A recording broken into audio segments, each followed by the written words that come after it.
Hello friends, जैसा कि previous class में हमने देखा था जो किडनी के बारे में इंट्रोडक्शन, आज उसी कड़ी को आगे बढ़ाते हुए हम स्ट्रक्चर ऑफ द किडनी को देखेंगे। प्रीवियस क्लास में हमने देखा था रिलेशन ऑफ किडनी और किडनी की शेप, साइज, ये सब हमने देखी थी। आज हम देखेंगे स्ट्रक्चर ऑफ किडनी, किस तरीके से किडनी की स्ट्रक्चर होती है और किस तरीके से किडनी के अंदर जो किडनी के ऑर्गेनेल्स होते हैं वो प्रेजेंट होते हैं।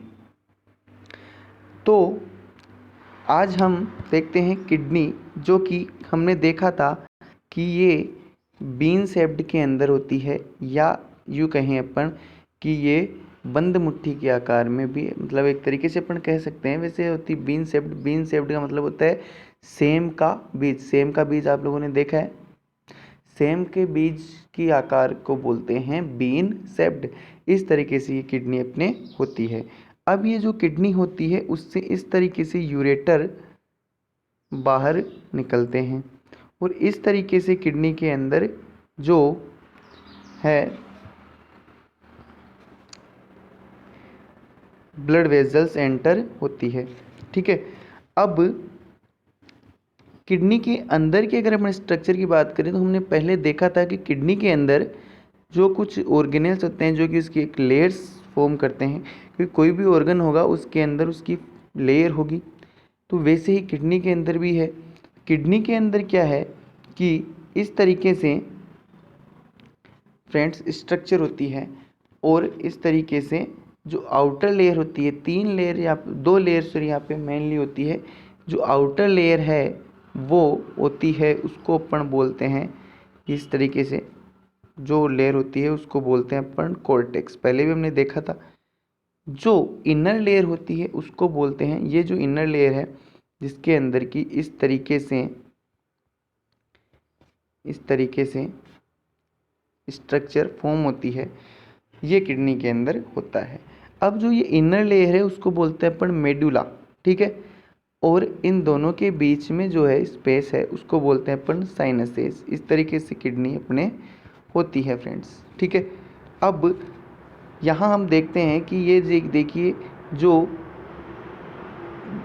किडनी है उसके अंदर आउटर लेयर है, उसको अपन ने रेडिश ब्राउन लेयर कहा, जो कि कॉर्टेक्स वाला पार्ट है। इनर लेयर है उसको अपने एक पेल कहा, जिसको कि पेल कलर की होती है, और मेडुला हमने उसको कहा, और जो स्पेस है उसको हमने रीनल साइनसेस का नाम दिया। अब जो यहाँ हम बात करते हैं कि जो रीनल मेडुला है वो क्या है कि ट्राइंगुलर शेप का होता है। ठीक है। और क्या करता है, इसके अंदर जो टिश्यूज़ होते हैं, देखिए इस तरीके से किडनी के अंदर ये जो फॉर्मेशन होता है, इसके अंदर जो टिश्यूज़ होते हैं उनको अपन बोलते हैं पिरामिड्स। ये पिरामिड शेप के अंदर होती है मेडुला, इनको अपन बोलते हैं पिरामिड। और इसके जो अपेक्स साइड है, पिरामिड के जो अपेक्स साइड है वो फ्रेंड्स अपने क्या होगा, पेपिला। ये जो पिरामिड है इसके जो ऊपर की, जो अपेक्स का मतलब होता है शिखर, तो ये इसके ऊपर की जो लेयर होती है उसको बोलते हैं अपन पेपिला। और वैसे हम बोले पूरा तो इसको बोलते हैं रीनल पेपिला भी बोलते हैं। ठीक है। पिरामिड के ऊपर की साइड के अंदर जो अपेक्स वाला पार्ट होता है उसको रीनल पेपिला अपन बोलते हैं। अब अपन इसके आगे बात करते हैं कि जो रीनल पेपिला है वो क्या होता है, एक कैलिक्स के अंदर फिट रहता है, उसको बोलते हैं अपन रीनल कैलिक्स। और जो रीनल आउटर लेयर की बात करें तो उसके अंदर अपने आउटर लेयर को अपन ने कहा कॉर्टेक्स। तो जो कॉर्टेक्स है वो क्या होता है कि रीनल कॉलम, ये देखिए ये जो स्ट्रक्चर है यहाँ, हम ये देखिए ये जो स्ट्रक्चर बनी हुई है इसके अंदर आपको ये दिख रहा होगा कि ये जो मेडुला है, कॉर्टेक्स है, रीनल पेल्विस है, ये सारी चीज़ें हैं। तो इनके बीच में जो क्या है कॉलम फॉर्मेशन हो जाता है, उसको रीनल कॉलम अपन बोलते हैं, जो कि पिरामिड का ही एक दूसरा नाम है। और इस तरीके से जो किडनी होती है उसके अंदर जो स्पेस होता है, रीनल साइनस जिसको अपन बोलते हैं, वो होता है हाइलस। अब ये देखिए ये जो हमने स्ट्रक्चर देखी है इसके अंदर हम देख सकते हैं कि जो ये अंदर वाला पार्ट है पिरामिड शेप का, उसको मेडुला का, आउटर लेयर कोर्टेक्स का, ये रीनल पेल्विस है। ये कप्स हैं जो कि मेजर और माइनर होते हैं दो प्रकार से। जो मेजर जो है ये जो बड़ा वाला पार्ट है इसको मेजर कहा, और जो अंदर वाला पार्ट है ये वाला, इसको हमने माइनर कहा। और इस तरीके से ये किडनी की जनरली स्ट्रक्चर होती है। अब नेक्स्ट हम देखते हैं कि इसकी जो माइक्रोस्कोपिक स्ट्रक्चर है, ये तो क्या होगी, माइक्रोस्कोपिक स्ट्रक्चर हो गई। अब जो माइक्रोस्कोपिक स्ट्रक्चर देखें तो किडनी के अंदर हमने देखा था कि किडनी का काम होता है फिल्ट्रेशन करना। वो किस तरीके से फ़िल्टर करती है ये भी हम देखेंगे। तो इससे पहले हम ये देखेंगे कि जो किडनी है वो इसकी माइक्रोस्कोपी के लिए अपन देखें तो किडनी के अंदर क्या होता है कि किडनी के अंदर एक नेफ्रॉन ऑर्गन होता है जिसको कि अपन जनरली बोलते हैं छलनी। क्या बोलते हैं? छलनी, जो कि अपने ब्लड जो आता है उसको छानने का काम करती है। और ये इसकी जो स्ट्रक्चर है वो बहुत ही बारीक महीन होती है। जो नेफ्रॉन होता है उसको इसीलिए अपन फंक्शनल यूनिट बोलते हैं, क्योंकि जो किडनी का जो मेन फंक्शन है जो कि फिल्ट्रेशन का, उसी को ये करने का काम करता है, इसलिए इसको फंक्शनल यूनिट का नाम दिया गया है। जैसे कि अपने बॉडी के अंदर स्ट्रक्चरली और फंक्शनली जो यूनिट है वो सेल है, तो वैसे ही क्या है कि जो किडनी की जो फंक्शनल यूनिट है उसको हमने नेफ्रॉन कहा।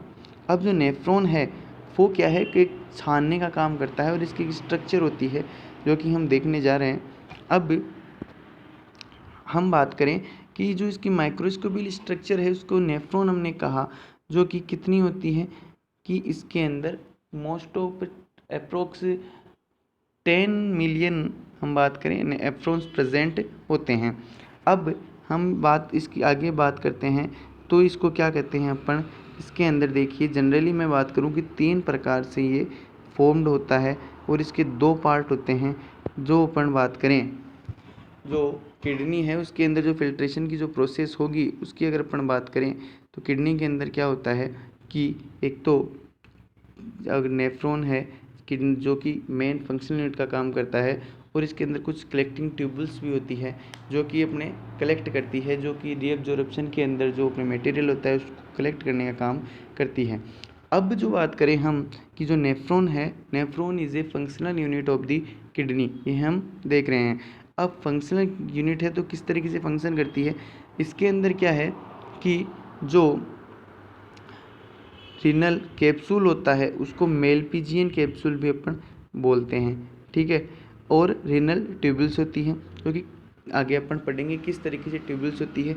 अब यहाँ पे हम जनरली बात करें कि नेफ्रॉन के स्ट्रक्चर की अगर अपन बात करें तो नेफ्रॉन क्या है, नेफ्रॉन एक फंक्शनल यूनिट है जो कि 3 मेन इसके अंदर डिवाइडेशन होते हैं। इसको अपन बोलते हैं पीसीटी, दूसरा होता है लूप ऑफ हेनले, आपने नाम सुना होगा जनरली, और होता है डीसीटी। ये 3 इसके अंदर मेन होते हैं, और लास्ट के अंदर कलेक्टिंग डक्ट होती है जो कि कलेक्शन का काम करती है। मेन इसके अंदर जो 3 होते हैं नेफ्रॉन का डिवाइडेशन, पीसीटी का मतलब होता है proximal convoluted tubules, loop of Henle जो कि बीच में पाया जाता है, और एक लूप स्ट्रक्चर होती है, और डीसीटी होती है डिस्टल कॉन्वुलेटेड ट्यूबल्स। 3 प्रकार से ये ट्यूबल्स होती हैं जो कि आप आगे अपन देखेंगे इस तरीके से हैं। देखिए ये हम देख भी सकते हैं कि किस तरीके से ये पीसीटी है जो कि सबसे पास में होती है। और अब जो पीसीटी होती है ये जनरली अपन देखेंगे, इसका अगर डिस्क्रिप्शन देखें तो हम जो प्रोसेस होगी अपने यूरिन फॉर्मेशन की उसके अंदर थोड़ा सा हम देख लेते हैं कि जो पीसीटी होती है, देखिए यहाँ पे 3 ऑर्गन है, 3 जो ऑर्गन क्या नेफ्रॉन की स्ट्रक्चर है, पीसीटी है।